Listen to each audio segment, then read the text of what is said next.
I'm going to go ahead and get started. Welcome to our Women and Public Policy Program Fall Research Seminar. I am Hannah Riley Bowles. I co-direct the Women and Public Policy Center with Iris Bonnet. This semester's, we usually have a theme associated with our research seminar, and this semester's theme is exploring work and family. And today we have truly one of the leading lights, a field leader in this area of research. The seminar series as a whole will explore research related to the management of the boundaries of work and family, illuminating how individual agency, institutions, policies, and social norms shape our ability to thrive in and across both of those realms. Today, we are honored and delighted to have Professor Ernst Kossek presenting on advancing supervisor support for flexibility through training. And so we're going to get to hear about one of her jaw-dropping field interventions. Her field research has been so compelling and field shaping. Right now, we are lucky to be on Zoom because we've got Ellen joining us from Stanford University, where she is the 2025-2026 VMware Women's Leadership Lab Fellow at the Center for Advanced Studies in the Behavioral Scientist. She is currently a Distinguished Family Scholar at the Center for Families and the Basil S. Turner Distinguished Professor Emerita at Purdue University. She was the first elected president of the Work Family Researchers Network. Ellen's research examines how supervisor training and flexibility and remote work policies influence control over the work boundary to support or detract from work quality, work-life equality, productivity, and well-being. In this seminar, as I foreshadowed a bit, Ellen will be sharing the results from a field experiment on training supervisors about work-life balance policies and behaviors. And she's going to make a case, which I think is so important, that employers really need to consider how job characteristics influence the differential benefits of work-life interventions. So I've checked in with Ellen. She's going to present for the first just about 50 minutes, and then we'll have about 20-25 minutes for Q&A with the audience. She said, if you've got a burning question of clarification, please do throw it in the chat so we make sure we all stay together as the presentation progresses. But please also put your questions in the chat if there are ones that we might be able to address during the Q&A. When the Q&A comes, we'll ask you to raise your virtual hand. And then ideally, I think some of the questions we'll end up taking out of the chat, and then we'll also be able to bring some folks on to engage with Ellen directly. So please join me in warmly welcoming Ellen today to present. Thank you so much. Thanks, Hannah. And it's such an honor to be with you as well and your work and the center. So it's great to be here today and looking forward to this discussion and hoping that it helps you think about your own research and how to basically think about making both scholarly contribution theoretically, but then start to think about how to apply it. And it's hard. I mean, doing intervention work is not for the faint-hearted, but hopefully my other agendas that might motivate you to maybe want to try and do some of this work yourself in your own work. So the title today is Advancing Supervisor Support for Work-Life Flexibility Through Training. And to pull off a field study where you're getting data from supervisors and employees and you're randomizing and you're designing an intervention, you need a lot of people to be involved in this. And so I've worked with a great team here. And if you have any trouble seeing the slide, just let me know. We have a floating screen here. But basically, this paper was accepted, or not actually nominated, you can't even nominate yourself, as a finalist for the Roosevelt Moss Cantor Award. And so I worked with, when I first got to Purdue, I had been at Michigan State for a long time, and I got recruited for an endowed chair at the business school. and I wanted to do something at my own university. So there were all the people in the picture here were at Purdue when we started this study. And basically, our idea here was to do a proactive training intervention for supervisors to look at how job characteristics, as Hannah said, might interact with the training effectiveness. And I'm also talking about the idea of proactivity, as employers sometimes think that just because we offer a benefit, people are going to use it. And we know from years ago, there's a woman named Susan Eaton who had been at MIT, and she has a great classic paper called Can You Use Them? And we've seen that now with the post-pandemic, how employers are pulling back on flexibility. So I want you to think about some stories and dilemmas in your own research and jobs you've studied, or maybe your family members. So the first dilemma, and if some of you are in corporate roles listening in this, or university employer roles, employers face many dilemmas in implementing work-life flexibility policies.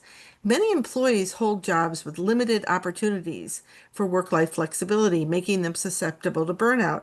Yet most employers believe they can do little to mitigate this dynamic. So here you have at a university, and that was where we did the study. You've got a food service person. You can't really do a lot of AI there to get the tray handed to the person. So I think, even though during the pandemic we looked at frontline workers as heroes, we kind of have forgotten about them in terms of doing flexibility interventions. And I think the narrative is really focused on remote work, but not so much what can we do for people with jobs that we might think are not very flexible. And yet there's a second dilemma here. And we all know, many of us on this call are academics or working in industry. And even when employees hold jobs with greater access to work-life flexibility, some do not take full advantage of their flexibility to engage more fully in home roles. You can see here this person's working, but their kids are doing parallel play, but it's probably hard to do both.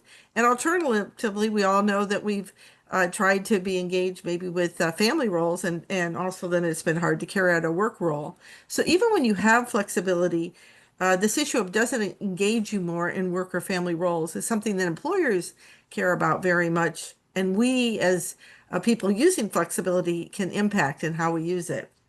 And here's our third dilemma.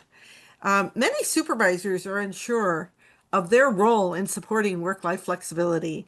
And in fact, I think managers are kind of so-so on the idea that this is now their role. I wrote a paper for Academy Management Annals on work-life leadership.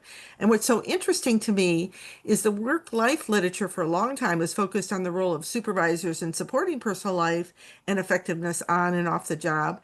And so as the leadership literature has cared about personal consideration and motivating employees and caring for the individual. You think about transformational leadership, but these two fields are not talking very well to each other, and work life has not been integrated into core management leadership narratives as much as they should be. So those are three dilemmas. You have an inflexible job and your employer thinks they can't do anything to help you, or you have flexibility, but it's hard to self-manage and get everything done and be engaged with your family even when you have it. And then your boss may not even want to really support flexibility. So I was preparing today and I looked at this, found this classic picture, and you can see here, some of you might see the old woman, some of you might see the young woman. This is sort of like how I think employees and employers view in their, or vary in their views of flexibility. I don't think there's often strong alignment on what work-life flexibility means. And I'm working on a paper for annals of management and OB. We still have this problem of work life, work family, work non-work. It'd be a lot easier if we could just say job design. For those of you who are job design scholars, people seem to know what that is. And then flexibility, there's so many different types. And as I said earlier, remote work has kind of hijacked flexibility right now is sort of the big return to the office issues, but there's part-time work, flexible schedules, shift trade, the ability to take leaves. So for this paper, we focused on the ability to manage where you work in terms of being access to work and boundaries and schedules, when work, and in terms of bound, and then it's considered a valued resource that provides employees with the ability to control and autonomy needed to simultaneously adapt to work and family demands. And I think this issue of boundary control and control over work is really at the heart of how we should really define flexibility. And you notice I'm focusing on the work role, and we certainly need to also self-manage the family role. And there have been some great papers about even mental energy by Julie Wayne and colleagues called "Who's Remembering to Buy the Eggs?" There's mental load even while you're at work. But I really think that giving employees some say over work schedules and when they're on and off and ability the job is a key area of intervention. And so in some, work-life flexibility means different things to employees, supervisors, and employers, and in different job contexts. And we could even think over time in our history, or even if you think over the life cycle of your own career, work-life flexibility may mean different things for you from starting out and being able as a Gen Xer to exercise, and let's hope you're still exercising throughout your whole career, but then you have added responsibilities. So I sometimes think we're not even sure what we're conceptualizing, and I still think that's something we all, I hope you're continuing to advance in your own work. So the solution to each dilemma is one experienced by those with the work-life flexibility haves, and it looks like it's cut off one Y there, and the have-nots, is to provide some organizational interventions. So I define work-life flexibility have-nots as those with low flexibility, either control over boundaries, you're always on call, you can never disconnect, and also control over schedules when you work. And those with the haves are those that have some control over when they work and their schedules and boundaries. So the intervention is called work-life supportive context. How can you create a context? So we draw on job demands theories, Arnold Bacher. A lot of people also like core theory and others as well. But I think the idea of job demands theory, what I like about it is I think about that employees all have demands that they're handling every day and to get their work role done. And then when you have a trained manager or not, and you have access to a policy, that really creates a supportive context. Think of training managers and policies as resources in the job context. And it signals if you're even making managers aware of their role in supporting work life, it makes people feel that the organization is supportive of people having the ability to control the work family interface. And this idea of differential effects across employees, depending on the types of jobs, is that people with low work-life flexibility, we're going to show or find are finding support. It mitigates burnout. So for that dilemma one, you have the inflexible job. If your manager is trained, it may first protect you from emotional exhaustion. And then if you're somebody who has more control, such as a laptop professional that can work sometimes at home or other places, you might have more choices to be able to be engaged in family roles, from attending your child's parent-teacher conference to just taking time to exercise or cook a healthy dinner or elder care, whatever your needs are. And we don't always use the flexibility we have because of a lack of a work-life supportive context. So here's my lumpy mattress here. And I want you to think of organizations as being a little bit lumpy and siloed. And you might be the lucky person in a department where you have a supportive supervisor that really cares about using the flexibility policies and comparing and letting you, as long as your work gets done, here's how you can manage it. Or if you're in a less flexible job, setting up systems where people can shift trade or have ways to have their work covered if they need it. But unfortunately, organizations have routines and they sort of follow just the usual practice in most companies is they don't do any supervisor training and they don't they think that just offering flexibility is enough, and they don't really think about how to even signal a supportive culture for people in different types of jobs. So this idea of preparing the context to be supportive and being proactive about it. Don't just wait till somebody's person has a mental health issue or some their child or a family member, let's make this part of our culture. So the availability of work-life flexibility, whether it's formal flexibility through a policy or informal, we've all had our boss say it's a snow day, you can come in late or work from home, whatever you can do, or trade, have somebody else cover your job if you're a frontline worker.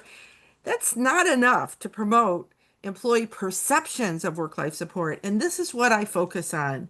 We give the intervention to the leaders and we randomize, but we measure the employee perceptions. That's very hard to find significant results, and it's very important because the value of your policies and your supervisor behaviors is in the eyes of the employees. And a key factor in contributing to employees' access and use is the social context, particularly if you're in a unit where supervisors on average use and support work-life flexibility. And it's not enough to just have it available again for well-being and engagement. We are assuming that employees and supervisors need to perceive that the organization is supportive of the employee managing the work-life interface. So there's different levels of analysis here to think about. So in our study, we wanted to investigate whether a supervisor-focused work-life support training intervention targeted toward promoting the use and support of work-life flexibility promotes the well-being, either burnout and reduces burnout, and the engagement of employees with various access to flexibility. Many employees believe that work engagement will be improved by allowing work-life flexibility. They are less interested in family engagement as well. I think it's important to measure both, and you'll see the headline of this is, and I want you to think about whether if you train leaders, are there differential effects on employees benefiting from that, having a trained leader, depending on their job demands, whether they're a frontline worker or someone with a more flexible job. And does this promote work engagement or does it just promote family engagement? And the assumption is that the work-life supportive context is where you start. You don't just have uneven departments where you're lucky enough to have a boss that thinks flexibility is good and the other isn't. Just like we do training on many other business initiatives, we need to start training on work life is really important. So the psychosocial workplace stressors, if you want to use more occupational health language, are part of the social determinants of health and well-being. And the workplace is a critical point of intervention for improving well-being and reducing work-family conflict. And in terms of work-life interventions, we need to think about how we're going to enhance employees, not just when they're at work, but also when they're at home or interacting with their families. I bet many of you today have gotten 3 or 4 texts from a family member. And when you're at home tonight, you might look at a few work communications. And we also have to think about now, at the time when childcare costs probably 40,000 or more a year per kid, and the fact that we're having declining even payments for elder care and people have long commutes and have less time to take care of themselves, let alone their families. We need to think about the whole employee on and off the job.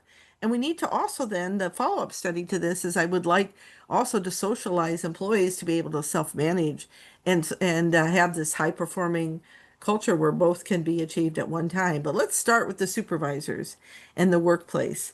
And so the structural factors that this training really is informally getting at is really, we're focusing first on cultural, but for the supervisors, supportive supervisors, the climate. And then if you look at the structure, we're looking at how variation in job design might interact with having changes in the culture by training supervisors. And then there are other follow-up studies that I hope some of you will do that will look at different types of flexibility, such as people's use of intermittent sick leave and family leave to be able to go to the doctor would be one example, the ability to disconnect on the weekend, and how we're using technology strategically on and off the job. So it's an exciting time to be doing work-family research and work-life research. So my colleague Leslie Hammer and I had a grant through the NIH as part of a $30 million initiative where we partnered across disciplines. And Leslie and I focused on retail workers and then nursing home workers, and we've worked with police, we've worked with high-tech workers. She's doing work now with the military, and I'm also doing a lot of other populations as well. It doesn't matter what population you're working with. If I asked you what percent of employees think their supervisor is supportive of them compared to what percent of supervisors, if you survey them independently, 100% of supervisors think that they are supportive of their employees, and only about half. So the employees feel that way. So we think that the training helps to close the perceptual gap.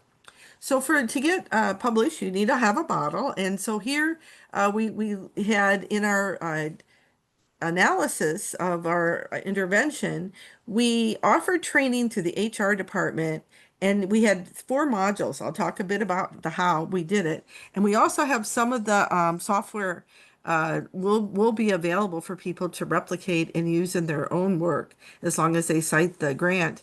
And so to summarize, the work-life training we think made supervisors more aware of how to be supportive. We controlled for salary and time one measures of dependent variables, which are in this case are emotional exhaustion, family engagement, and work engagement.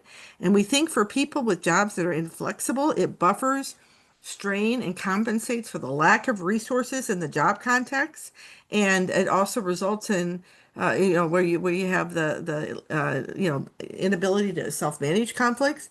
And then if you're in a more flexible job, it makes people feel more empowered if their supervisors trained to increase engagement in family roles. So we did 17 departments, 12 were randomly assigned to the intervention. We did a baseline survey in March, and then we did the training in October, and we did a follow-up survey post-survey following March. And I know there are lots of great, experience sampling surveys, and people fill out surveys over 2 weeks' time. We were interested in an organizational context and just trying to embed this into different departments. And we had 57 employees in the training group, 184 in the control group. And remember again, we're giving the intervention to the supervisor randomly, but we're measuring impacts on the employees.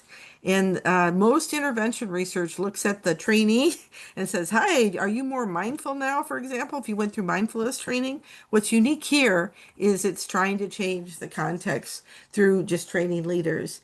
And universities do not like to pay people to take surveys, so we had to motivate them. I came up with a passport, and the first training module was leadership training overview. Then they do an assessment on boundary management and learning about their own work-life boundaries. And then we did training on family supportive supervision. And they set up some goal setting for cognitive self-monitoring to track for a few weeks. And then this was all online, and they could do it over a couple weeks, because the last thing you want to do is stress people out when they're doing work-life training. You need to make the supervisors feel that they can control when they do the training. And then I brought them together for 2 hours and had some food for them, and they were preparing to share a story or a summary of their experience managing boundaries and providing work-life support, and then shared the experiences. And I think that helped transfer the training. So just to give you a little bit of idea, this is all based on well-documented research. I took 2 ideas that have been often studied separately in the literature, and I put them together, this idea of family supportive supervisor behaviors, and then the idea of work-life boundaries. I think that's very important, as the changing nature of work today involves people being connected a lot, and we know at universities a lot of work is done by email and text as well, and then also integrating work-life supportive behaviors into the leadership context. So we have a number of papers where we validated this, Dr. Hammer and I, and basically this one here I love because it's only 4 items if you want to measure family supportive supervision. And what I found, I have a meta-analysis that I did in personal psychology in 2011 that's people have liked, that really says that if you're going to have impact on support, it's not enough to just train supervisors to be generally supportive. It could be then they're supporting you to work at home and overwork. We really have to focus on the importance of supporting the person. And I think many leaders and in general our society, we don't see how supporting people's personal life helps the bottom line, but in the long run it does. So here are the four behaviors we identified: emotional support, instrumental support, role modeling, and creative work life management. And we actually, through interviews that we did, I would go into, we actually did the first study in Michigan in 12 grocery stores, and it was written up in Harvard Business Review. We found that a lot of supervisors weren't even talking to the employees when they get into work. And so we said, hey, can you increase your contact with the employee and just say how they're doing?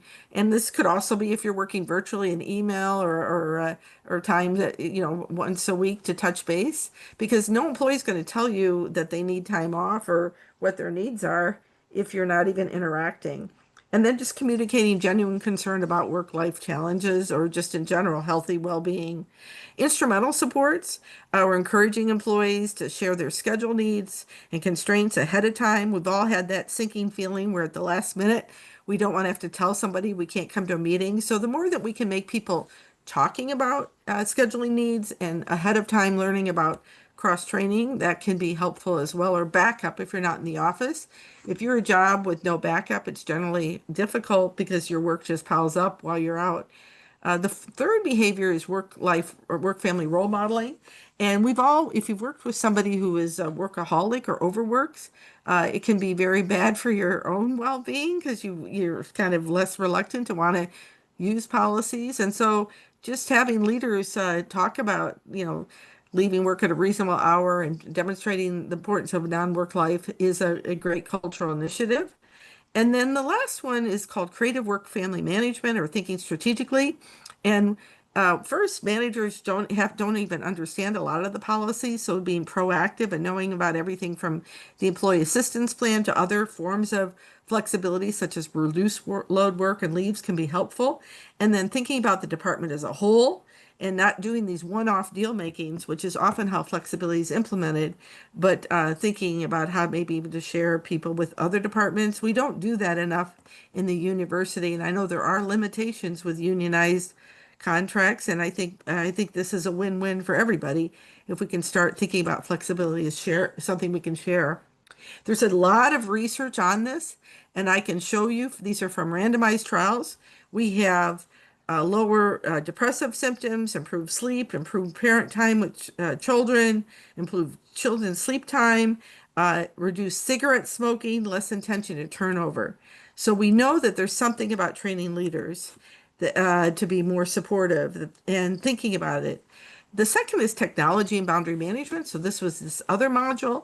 This is something that I developed working with the Center for Creative Leadership, and I worked with Brenda Lauch, who is a former MIT PhD, who's now at Simon Fraser. And we came up with Center for Creative Leadership calls it the work-life indicator. I published something in Journal of Vocational Behavior, that 2012 article with Ruderman and Brady and Hannum on flex dials. And this is fitting with the trend of latent profile analysis, where you look at not just if somebody's high or low on a particular construct, but you look at patterns. Because we know, for example, people that are more likely to interrupt family for work, might be someone who's also has a high family or higher family identity or more dual focused on both work and non-work, and vice versa. If you're more likely to interrupt other forms of your life, depending on which identity is selling at that time. And then the boundary control does matter.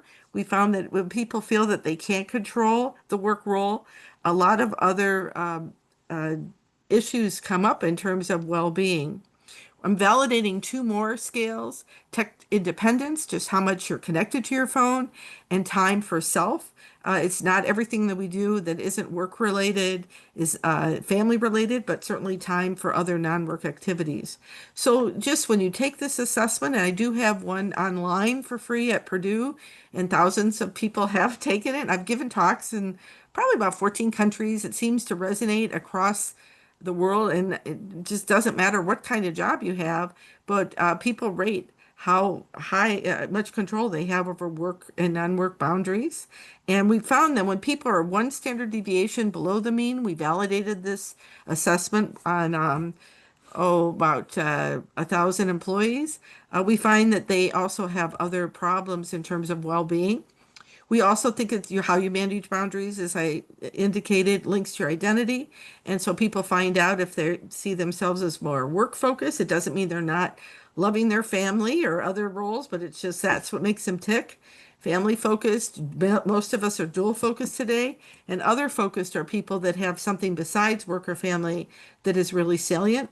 And once again, these people that were in these different identities were one standard deviation below the mean. And I think there could be more future research norming identities across different industries and jobs.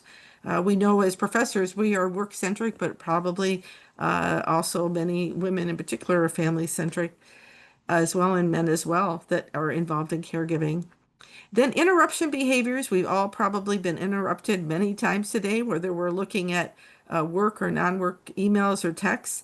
And many people here are all day long switching back and forth between work and non-work. So I have people identify themselves as the integrator. If you look at the circles here, I think it's really cool. The integrators all day long are having communications going back and forth. The separators kind of work in chunks, and even if they do a non-work-ish matter, attending to it during the workday, they might do it at lunch. Work firsters are always having work interrupting their personal life and probably shopping for gifts the night before a holiday, whatever holiday they celebrate. And family firsters are always taking care of non-work issues all day long, and then maybe at night, we professors have sometimes been there. We're writing the paper in the evening because we've been attending to other things all day. And cyclers are people that have changes in their pattern. And universities have a lot of cycles, the start of the semester, grading, summer break, and there are industries like that as well. Think about accountants, how their schedule is right before taxes are due, and then what their life is like, for example, during the summer. There are also cyclers depending on family situations, such as whether you have uh, um, custody of a child, and you might have different patterns in the summer. So we train the leaders in the training about how well people were doing, and the most unhappy people, the people that were always having work interrupt personal life in terms of family to work conflict, work to family conflict was higher. They want to quit more. They have lower work schedule fit. They have higher psychological distress, and they feel they have less time adequacy. The other people that are the most unhappy, and this is published in that 2012 JVB, Journal of Vocational Behavior, are people that are reactors all day long, having work interrupt personal life and vice versa. So we also conclude the training with tips on time management, giving yourself time buffers. We're often overscheduled, giving time triggers where that's like a beeper might go off 5 or 10 minutes before a meeting ends so you can transition, trying to focus and not have your notifications on all day long. And there was an old IBM study that said if you worked at home and you had a simple place to work at home with a door, you were generally more productive. And just, we all know separating technology. I don't know how many of you sleep with your phone by the bed or checking Facebook right now as we're speaking, and teaching people to sometimes have time when they're away message and another way to be contacted if there's an emergency. So then we had them for 5 days set goals, the supervisors. These were just, each module was about an hour. And then over a couple of weeks, they track their behaviors because we've all been to training where if we just take the training, but then we're not encouraged to think about it after we've gone through the training, it's less likely to transfer. And so we had them set a goal for behavior tracking, for family and personal life support. And another module I'm not going to talk about today, but just like those behaviors identified for work-life support, we also train some behaviors on performance support. Because think about it, when you have a great day at work and your boss, it goes well and your boss helps you, you then come home feeling less negative energy as well. So we're trying to get leaders to think about the whole job. Then this last module was the one where I brought them all together and the managers told stories about boundary management and supportive behaviors. And they talked about, I have them think about how they can manage themselves, their own boundaries, and every style is trade-offs, how they manage others, and debrief their how they rated themselves and tracked themselves. And then we had them talk about practical applications. So here's the headline. That was the interventions. I hope it gives you a sense that if you want to design training, it is a big endeavor. I worked with the behavioral and or the instructional design people for quite a while, and set it up in our system. And then did get a small business technology transfer grant from NIH, and we're doing a second study now and some others applying it so you can improve the training every time. Guess what happened? Managers that were trained helped employees that had flexible jobs, higher schedule and boundary control to do more, have higher family engagement. A year later, controlling for time one, measure ratings of family engagement. But for people with inflexible jobs, it helped them as well. They had lower emotional exhaustion, and that's very important. That's really a subscale of depressive symptoms and burnout. And then the thing that was surprising to me, but the HR department had kept saying, this is the engagement study for work. And work engagement was not supported. It did not go up. What does that mean? That's not a bad thing. It just means people can't improve work engagement if these other things are going on, and something else in addition needs to be done, such as clear feedback and reward systems and other forms of promoting work engagement. So the conclusions: training managers can enhance work-life supportive contexts. Frontline workers with less access to flexibility can benefit from having emotional exhaustion reduced.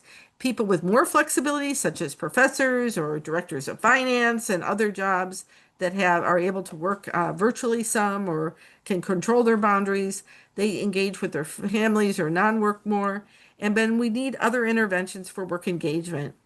So just to give you some closing remarks, we need you to continue this work. I hope you will get excited by interventions and today, and training is not a huge intervention, but if you look at how it's adapted to the workplace, it can have great impact. And implementation is something that we've really under invested in. We've adopted policies, but we don't necessarily, for flexibility, but we haven't, as we see, created a supportive culture as much. And if we do training just on a voluntary basis, in this case, we offered it across the board and tried to motivate it as something proactive to do rather than just having the people who are most interested take the training. It proactively perhaps shifted the context. We know that if you train at least about 30% of a department, it starts a tipping point to create a more supportive context. So we need to improve public policy to ensure worker access to flexibility is a basic right. If you go to the UK or England or Australia, for example, there is more right to request a flexible schedule. We need to think proactively. How can we design the workplace to prevent, not merely react to work-family conflicts? So this idea of, backup training and training leaders. And also, I think employees need some training on how to manage their own time and talk about practices to work together. We need to democratize and mainstream flexibility. It's not just for people that can remote work, but there are many other ways we can help people, such as shift trades, such as having the ability to make last minute schedule changes if you need to, but you can help get your own backup. I had done conversations with Macy's at one time, and they were interested in this idea of My Schedule Plus, where and they're trying to motivate people to work before, say, Christmas, because that means a lot more to them, because you want to match workers' schedules with the clients and customers, and that means a lot more than, say, a day in the middle of January. But if somebody does have a conflict, people were able to offer their work hours to other workers who wanted to pick those hours up. And those are the types of things that I'm not seeing enough of in the workplace. We need to make sure that we have fairness and legal issues in terms of access to flexibility, even time off to go to doctor's appointments, going to get your COVID or flu shot, for example. And there are growing forms of work-life demands that are emerging every day. Think if you were, where people are juggling an awful lot now with, I know students were concerned about immigration and other forms of stress right now in terms of people feeling safe and things like that. And not everything should be put on the manager, or managers need to be trained together. But I think the next step is to train workers as well and link some of this to business practice. We have to show that this benefits the bottom line. We have to make it available, flexibility to different job segments, not view flexibility as an accommodation. and not just make us feel that we have strong cultural norms, be full tilt all the time, but certainly a culture of getting work done and then encouraging people to use the flexibility that they have, to not to have different ways of being an excellent worker, and having seeing this idea of this trade-off between being an excellent worker who's devoted, committed, and engaged, but having a life is sort of whole people. For the long run, I think that's useful for our society. We're all living longer, and we need to encourage people to stay in the labor market, and we need to have young people feel that they can have careers and want to work a long time as well. So this does involve both cultural change and then looking at the type of job. In some ways, we didn't change the structure, but we at least looked at the structure of the job as a moderator. So I think I'm about on time and I'm ready for your questions. And thank you very much.